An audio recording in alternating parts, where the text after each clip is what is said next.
Hi, Team 4, Mr. Weinstein here to talk us through our next assessment for the end of The Giver.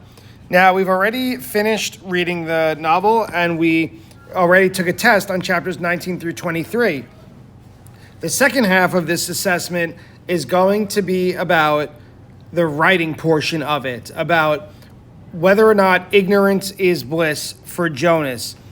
The test is all about what did you remember? This is about what do you understand? And here's how we're going to work on that.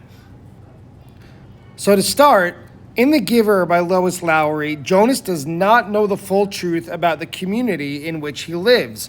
Throughout the novel, he learns about the past, about the world around him, and he gains knowledge that changes his life forever. Before, he was ignorant. By the end of the novel, he's not. And if you remember, toward the very beginning of the school year, within the first 2 or 3 weeks, we discussed whether or not ignorance is bliss. As a reminder, that means, are you happier when you don't have a lot of information on your mind? The experiences of Charlie in Flowers for Algernon and Jonas in The Giver give us evidence to debate whether or not that statement is true. It's an opinion. You could believe it or you could disagree with it.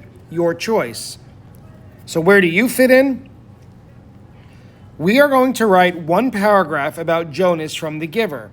The paragraph will ask you the question, was ignorance bliss for Jonas? In other words, was Jonas better off before he learned about the emotions, the memories of the past, and the truth about release?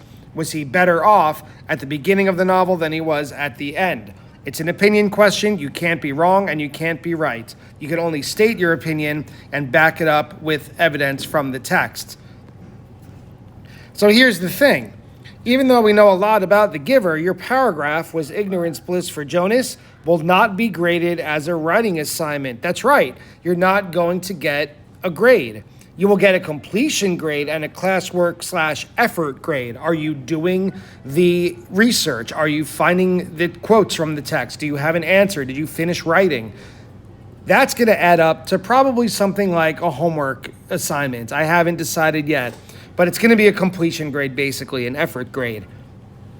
We're going to work on the paragraph in class with outlines, instructions, and rubrics. You're going to have everything you need to do well on this. You will have the chance to revise your writing, to receive feedback from both me and other students, and you could change it as we go.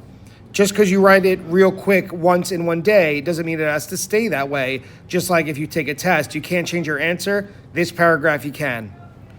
But whatever you get will not count in the Infinite Campus portal. If you consider writing to be really difficult, or it's where you make a lot of mistakes, you hate saying or you hate hearing that we're going to write, that's good. This is a paragraph when you should practice your hardest, and this is where you should make mistakes because the grade doesn't count.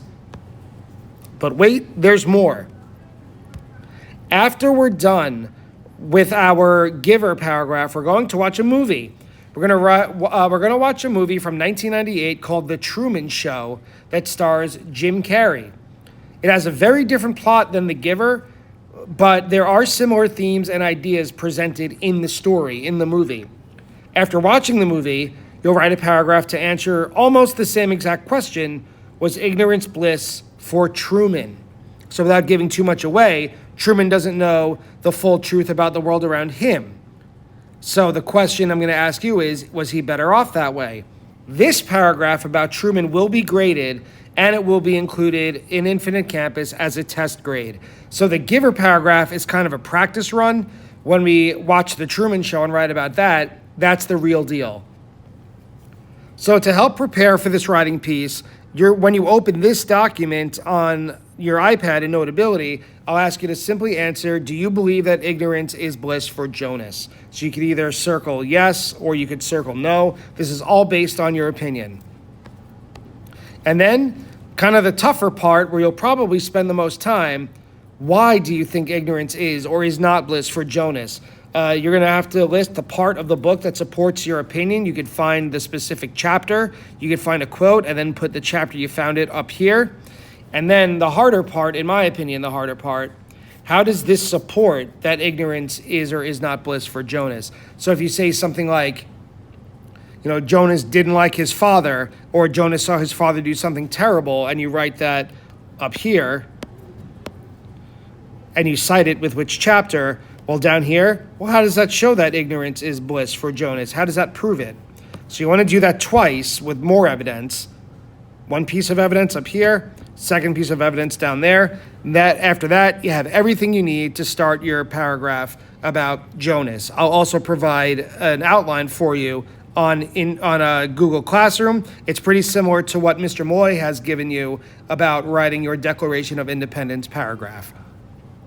So that's the big deal. We take a test, we're done with it. Now we write a paragraph, practice one on Jonas. We watch a movie, we watch a really counts paragraph for the Truman Show. So if you have any questions, we'll have time during class to answer them, but I hope you understand, and I hope that we'll do well on this second half of the assessment.